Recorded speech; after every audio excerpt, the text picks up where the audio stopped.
Okay, to start with, you can get a bag of rabbit food, which is about $10 for a 5 pound bag. There's a lot in there. When I was a kid, I used to run out of BBs, and they were $2 for 1,500 or something like that, and I didn't get any money throughout the month, so very rarely would we get a good allowance. So what I would do is I would take these little rabbit pellets and shoot them in my air gun.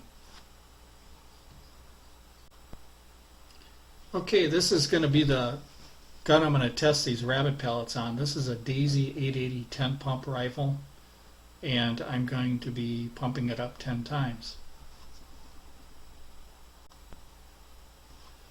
Okay, came out to be 926 feet per second. I did put 925 up on the top there just as kind of rounding it off. And it's a 2-grain rabbit pellet, and the muzzle energy is 3.81 foot-pounds. Here's what the rabbit pellets look like when I cut them up. So they fit in the breech. They're a little bit longer than that Crosman Premier Heavy, which is 10.5 grain. But this is just a way to show you what they look like compared to a regular pellet.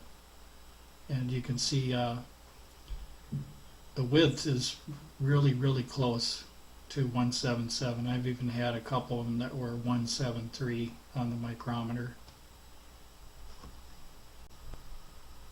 Okay, here I got a micrometer reading. It really wasn't necessary because it's kind of a small, soft material. So it's going to be off and on each time you touch the material. So I got 0.165 there. That's 165 thousandths of an inch. And then you'll see that 5 after that. That's tenths, which means that there's 10 increments inside of a thousandth of an inch. And then the last digit, 0, you see there.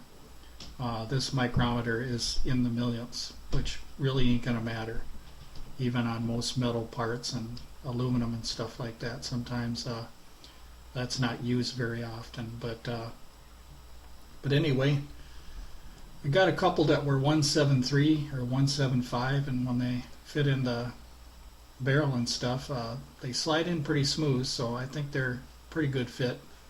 If they're smaller, there might be some blow by, so velocities can change. Also with how you cut it, you can cut it a little too short and you might get a higher velocity or whatever, but the maximum I got for a good fitting one was 925 feet per second. Okay, so what I did is I took that 926 feet per second and I did some experiments. And the first one I did it on was cans. I wanted to see what does this type of frangible do to a can. And as you can see, I got all 4 cans lined up, and it went through 4.5. So the back end of the 4th one you see there, there's nothing there. It's just a bunch of powder. Actually, there's a bunch of powder through all 4 cans because it started to fragment as soon as it touched the first one. Okay, you guys know me by now that I like shooting a lot of different things for experiments, and I get a little bit scientific with some of these things, and I usually save everything I shoot, and I write on a piece of paper, and I throw it in a box somewhere so I have some kind of sample to show people what I'm talking about here in town or in the state here. Anyway, what I did is I shot this once again 926 feet per second. It made a 1/4 inch hole, and when I grabbed the piece of wood and I turned it upside down, a whole bunch of powder fell out of it, so that's normal because it's a fragmenting round. So even though it fragments and it crumbles, it'll still pop a 1/4 inch hole in a piece of pine board, and that's usually typical of a pellet that's going 400 FPS. And this one was going 926, but still it was able to do some damage to the pine board here. Okay, we got a really massive hole right here in the glycerin test.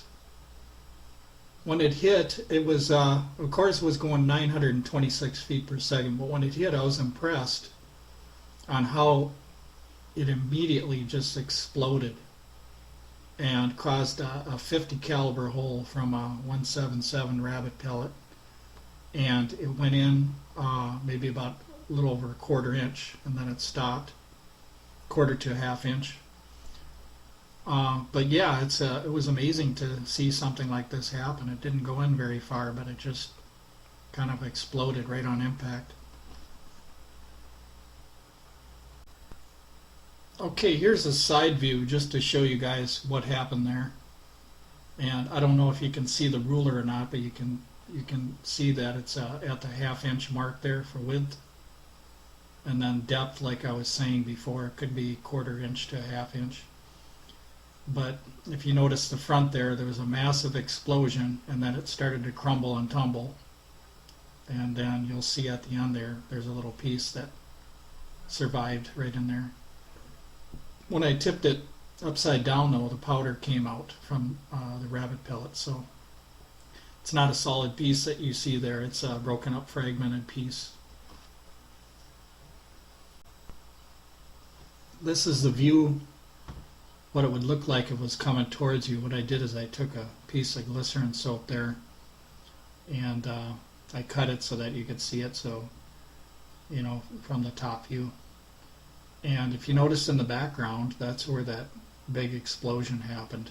And then in the front, of course, you got the fragmented part of the rabbit pellet.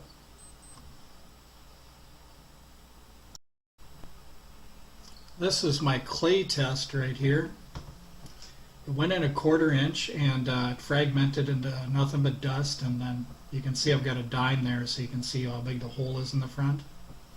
The clay was 68 degrees, so it was probably fairly hard. I know that when I shoot at 70 degrees or more, it's real soft, so it explodes a little more. But that just kind of gives you a sample of what it looked like there. And then, of course, I've got the rabbit pellet up on top to show you what the original size of the rabbit pellet looked like.